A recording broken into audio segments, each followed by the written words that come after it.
ದುರ್ಗಾ ಅವರು ತಪ್ಪು ತಿಳ್ಕೊಂಡಿದ್ದಾರೆ. By mistake ಈ ಕೆಲಸ ಮಾಡಿದ್ದಾರೆ. ನೀವೆಲ್ಲೂ ಬರೋ ಅವಶ್ಯಕತೆಯೂ ಇಲ್ಲ, ಹೋಗೋ ಅವಶ್ಯಕತೆಯೂ ಇಲ್ಲ. ಅಲ್ವಾ ದುರ್ಗಾ? ಅಲ್ವಾ ದುರ್ಗಾ? ಇನ್ಸ್ಪೆಕ್ಟರ್, ಏನೋ ಮಿಸ್ಕಮ್ಯುನಿಕೇಷನ್ ಅಷ್ಟೇ. ಸ್ಟೇಷನ್ಗೆ ನಾನೇ ಒಂದು ಎಕ್ಸ್ಪ್ಲನೇಷನ್ ಕೊಡ್ತೀನಿ. Sorry for the trouble. ಪರವಾಗಿಲ್ಲ ಸರ್, ನೀವು ಕಾಲ್ ಮಾಡಿ ಹೇಳಿದ್ರೆ ಸಾಕು. ಏನಾದರೂ ಪ್ರಾಬ್ಲಮ್ ಇದ್ದರೆ ತಿಳಿಸಿ, ಬರ್ತೀನಿ. Thank you.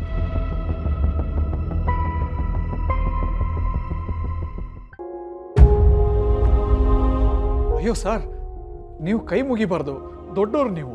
ಇಲ್ಲ ಸರ್, ಅನುಭವದಲ್ಲಿ ನೀವು ದೊಡ್ಡವರು. ನಿಮ್ಮ ಜೊತೆ ನಾವು ತುಂಬ ಕೆಟ್ಟದಾಗಿ ನಡ್ಕೊಂಡು ತಪ್ಪು ಮಾಡ್ಬಿಟ್ಟು.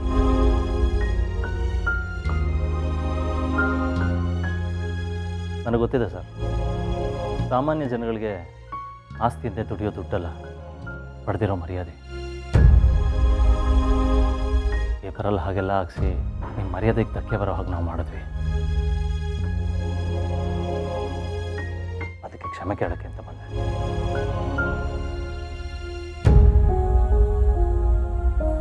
ನಂಗೆ ಕ್ಷಮೆನ ನೀವು ಒಪ್ಕೊಂಡಿದ್ದೀರಾ ಅಂತ ನಂಬಿದ್ದೀನಿ.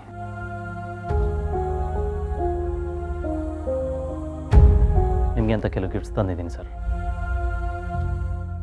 ಅಚಾತುರ್ಯ ನಡೆದೋಗಿದೆ. ನಾಳೆ ಪೇಪರಲ್ಲಿ ಇದಕ್ಕಿಂತ ದೊಡ್ಡ ಫೋಟೋ ಹಾಕಿಸಿ ಸಾರಿ ಕೇಳೋ ನ್ಯೂಸ್ನ ನಾನು ಪ್ರಿಂಟ್ ಮಾಡಿಸ್ತೀನಿ. ಅರ್ಥ ಆಯ್ತಾ? ಆಯಿತು ಏಜೆ. ಹಾಗೆ ನಮ್ಮ ಕುಟುಂಬದವರಿಂದ ನಿಮ್ಗೆ ತೊಂದರೆ ಆಗಿದೆ. ಪೊಲೀಸ್ನ ನಿಮ್ಮ ಮನೆ ಬಾಗಿಲು ತನಕ ಬರೋ ಮಾಡಿದ್ದು ಮೊದಲನೇ ತಪ್ಪು ಅಲ್ವಾ ದುರ್ಗಾ? ಬೇಕಾ ಬಿಟ್ಟು ನಡೆಸ್ಕೊಂಡಿರೋದು ಇನ್ನೂ ದೊಡ್ಡ ತಪ್ಪು ಅಲ್ವಾ? ಎಸ್, ತಪ್ಪು. ತಪ್ಪು ಮಾಡಿದ್ಮೇಲೆ ಕ್ಷಮೆ ಕೇಳಬೇಕಲ್ಲ?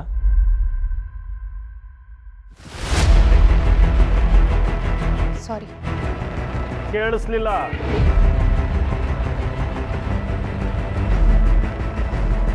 I am sorry. ಯಾವ ಮರ್ಯಾದೆ ತೆಗೆಯೋ ತಪ್ಪು ಮಾಡಿದಿರೋ, ಯಾವ ಘನತೆಗೆ ಧಕ್ಕೆ ತಂದಿದ್ದೀರೋ ಅದೆಲ್ಲ ವಾಪಸ್ ಕೊಡುವಂಥ ವ್ಯವಸ್ಥೆ ಆಗಬೇಕು.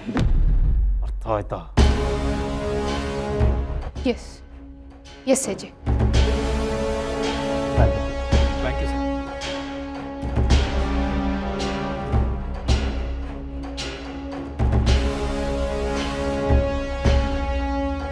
ನಾನು ಕೈ ಮುಗಿಯೋದು ಎರಡೇ ಸಂದರ್ಭದಲ್ಲಿ. ಒಂದು, ದೇವರಿಗೆ ಭಕ್ತಿ ಮೆರೆಯುವಾಗ. ಇನ್ನೊಂದು, ಶತ್ರುಗಳಿಗೆ ಶಕ್ತಿ ತೋರಿಸುವಾಗ. ನೀವಂತೂ ದೇವರಲ್ಲ, ಹುಷಾರಾಗಿ.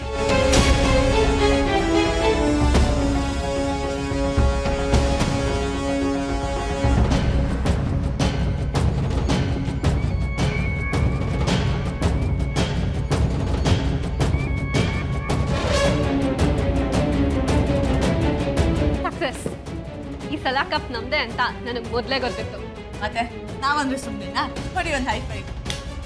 ತಪ್ಪು ಮಾಡಿದ್ರಿ, ನೀವು ತುಂಬಾ ದೊಡ್ಡ ತಪ್ಪು ಮಾಡಿದ್ರಿ. ತಿಳಿದ ತಪ್ಪು ನಡೆದೋಯ್ತಮ್ಮ, ಗೊತ್ತಾಗ್ಲಿಲ್ಲ, ದಯವಿಟ್ಟು ಕ್ಷಮಿಸ್ಬಿಡಿ. ಏಜೆ ಮನೆಯವ್ರನ್ನ ಎದುರು ಹಾಕೊಂಡ್ರೆ ಪರಿಣಾಮ ಏನಾಗತ್ತೆ ಅಂತ ತಿಳ್ಕೊಂಡು ಆ ಕಾಡ ಕಿಳಿಬೇಕಿತ್ತು. ಯುದ್ಧ ಕೇಳ್ದಾಗಿದೆ, ಎಲ್ಲ ಕುರುಳೋದೊಂದೇ ಬಾಕಿ. ನಿಮ್ ತಮ್ಮಯ್ಯ ಅಂತೀನಿ, ಹಾಗೆಲ್ಲ ಮಾತಾಡ್ಬೇಡಿ, ಹಾಗೆಲ್ಲ ಮಾಡ್ಬೇಡಿ. ಇನ್ನು ಏನೇನೋ ಆಗೋಗಿರುತ್ತೆ ಅಲ್ವಾ ದುರ್ಗಾ ಅಕ್ಕ? ಪೊಲೀಸ್ನ ನಿಮ್ಮ ಮನೆ ಬಾಗಿಲು ತನಕ ಬರೋ ಮಾಡಿದ್ದು ಮೊದಲನೇ ತಪ್ಪು ಅಲ್ವಾ ದುರ್ಗಾ? ಅವ್ರು ಮಾಡಿರೋ ತಕರಾರ್ಗೆ ಕ್ಷಮೆ ಕೇಳಲಿಲ್ಲ ಅಂದ್ರೆ ಸುಮ್ಮನೆ ಬಿಟ್ಬಿಡ್ತಾರಾ? ಬೀದಿಗೆ ಹೇಳ್ಕೊಂಡು ಬಂದು ಮರ್ಯಾದೆ ಹರಾಜ್ ಹಾಕಿರ್ತಾರೆ. ಬೇಕಾ ಬಿಟ್ಟು ನಡೆಸ್ಕೊಂಡಿರೋದು ಇನ್ನೂ ದೊಡ್ಡ ತಪ್ಪು ಅಲ್ವಾ? ಕೈ ಹಿಡಿಲಿ, ಕಾಲ್ ಹಿಡಿಲಿ, ಮುಖ ಮೂತಿ ನೋಡ್ದೆ ಅವಮಾನ ಮಾಡಿರ್ತಾರೆ. ನೀವು ಗೆದ್ದು ಬಂದಿರೋದಕ್ಕೆ ತಗೊಳ್ಳಿ ದುರ್ಗಾ ಅಕ್ಕ ಸ್ವೀಟು.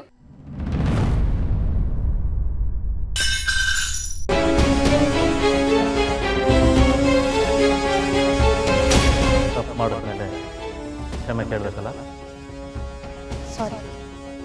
ಕೇಳಿಸ್ಲಿಲ್ಲ? I am sorry.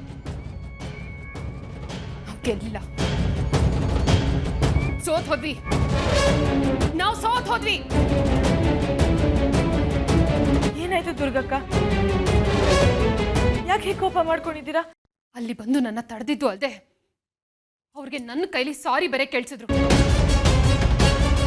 ಸೋತಿದ್ದು ಅಲ್ಲಲ್ಲ, ಅವ್ರ ಮುಂದೆ ಏಜೆ ಕೂಡ ಸಾರಿ ಕೇಳಿದ್ರು.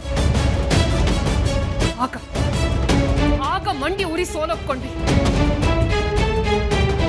ಏಜೆ ಅಲ್ಲಿ ಲೋ ಕ್ಲಾಸ್ಗಳ ಮುಂದೆ ನಿಂತ್ಕೊಂಡು ಸಾರಿ ಕೇಳದ್ರ? ಅವ್ರು ಕೇಳಿರೋ ಸಾರಿ ಹಿಂದೆ ಬೇರೆ ಅರ್ಥನೇ ಇರ್ಬೋದಲ್ವಾ? ನಿಮ್ಮಿಬ್ರಿಗೂ ನೆನ್ಪಿದ್ಯಾ ಹೋದ್ಸಲ ಆ ಬಿಸ್ನೆಸ್ ಮ್ಯಾನ್ಗೆ ಹೀಗೆ ಸಾರಿ ಕೇಳಿದಾಗ ಅವ್ನಿಗೆ ಏನಾಗಿತ್ತು ಅಂತ? ಬೀದಿಗೆ ಬಿದ್ದಿದ್ದ ಅವನು, ಕೈ ಮುಕ್ಕೊಂಡು ಕಣ್ಣೀರಿಟ್ಕೊಂಡು. ಈ ಸತಿನೂ ಏಜೆ ಪ್ಲಾನ್ ಅದೇ ಆಗಿರ್ಬೋದೇನೋ ಅಲ್ವಾ? ಏಜೆ ತಗೋತಾ ಇರೋ ನಿರ್ಧಾರಗಳಿಗೂ ಅವ್ರ ಮನ್ಸಲ್ಲಿರೋ ವಿಚಾರಗಳಿಗೂ ತಾಳ ಮೇಳನೆ ಕೂಡ್ತಾ ಇಲ್ಲ ಅನಿಸ್ತಾ ಇದೆ. ಅವ್ರ ಮನ್ಸಲ್ಲಿ ಬೇರೆ ಏನೋ ಇದೆ. ಮೊದಲದು ಏನು ಅಂತ ನಾವು ತಿಳ್ಕೊಬೇಕು. ಮಂಜುನಾಥ, ಏನಪ್ಪ ನಿಲ್ಲೀಲೆ? ಆದಷ್ಟು ಬೇಗ ಎಲ್ಲ ಬಗೆಹರಿಸಪ್ಪ ತಂದೆ. ಚುಕ್ಕಿ, ನಿಂತ್ಕೋ ಚುಕ್ಕಿ. ನಿನ್ ಕಣ್ಣಿಗೆ ನಾನು ಶತ್ರು ಥರ ಕಾಣ್ತಿದ್ದೀನಲ್ಲ? ತಂಗಿ ಮನ್ಸನ್ನ ಅರ್ಥ ಮಾಡ್ಕೊಳ್ದೆ ಅವಳು ಪ್ರೀತಿ ಕೊಳ್ಳಿ ಇಡೋಳ್ನ ಇನ್ನೇನಂತ ಕರಿಬೇಕು ನೀನೇ ಹೇಳಕ್ಕ. ಅರ್ಥ ಮಾಡ್ಕೋಬೇಕಾಗಿರೋದು ನೀನ್ ಚುಕ್ಕಿ. ನಾನು ಏನೇ ಮಾಡಿದ್ರು ನಿನ್ ಒಳ್ಳೇದಕ್ಕೋಸ್ಕರನೇ ತಾನೆ. ನೀನಿವತ್ತು ದೇವ್ ಹತ್ರ ಹಾಗೆಲ್ಲ ನಡ್ಕೋಬಾರ್ದಿತ್ತು ಅಕ್ಕ. ತಪ್ಪು ಮಾಡ್ದೆ ನೀನು. ತಪ್ಪು ದಾರಿಯಲ್ಲಿ ಹೋಗ್ತಿರೋದು ನೀನು. ಅದೇ ನೀನು ಅನ್ಕೊಂಡಷ್ಟು ಒಳ್ಳೆಯವನಲ್ಲ ಚುಕ್ಕಿ. ಅವನೊಬ್ಬ ಮೋಸಗಾರ. ಅಕ್ಕ ಪ್ಲೀಸ್, ಅವನ ಬಗ್ಗೆ ಈ ಥರ ಎಲ್ಲ ಮಾತಾಡ್ಬೇಡ ನೀನು. ಅವ್ರೆಂಥವ್ರು ನನ್ನೆಷ್ಟು ಪ್ರೀತಿ ಮಾಡ್ತಿದ್ದಾರೆ ಅಂತ ನಂಗೆ ಚೆನ್ನಾಗಿ ಗೊತ್ತು. ಅವ್ನಿಗೀಗಾಗಲೇ ಇನ್ನೊಬ್ಳ ಜೊತೆ ಮದುವೆ ಆಗಿದ್ರು ನೀನು ಪ್ರೀತಿ ಮಾಡ್ತೀನಿ ಅಂತ ಹೇಳಿ ನಂಬಿಸಿ ಮೋಸ ಮಾಡ್ತಿದ್ದಾನೆ. ಅವ್ರಿಗೀಗಾಗಲೇ ಮದುವೆ ಆಗಿರ್ಬೋದು, ಆದರೆ ನನ್ನನ್ನು ಪ್ರೀತಿ ಮಾಡ್ತಿರೋದು ಸುಳ್ಳಲ್ಲ. ಇನ್ನೊಂದು ವಿಷಯ ಚೆನ್ನಾಗಿ ನೆನ್ಪಿಟ್ಕೊ, ಅವ್ರಿಗಿನ್ಯಾವತ್ತೂ ಮೋಸಗಾರ ಅನ್ಬೇಡ. ಚುಕ್ಕಿ, ಚುಕ್ಕಿ.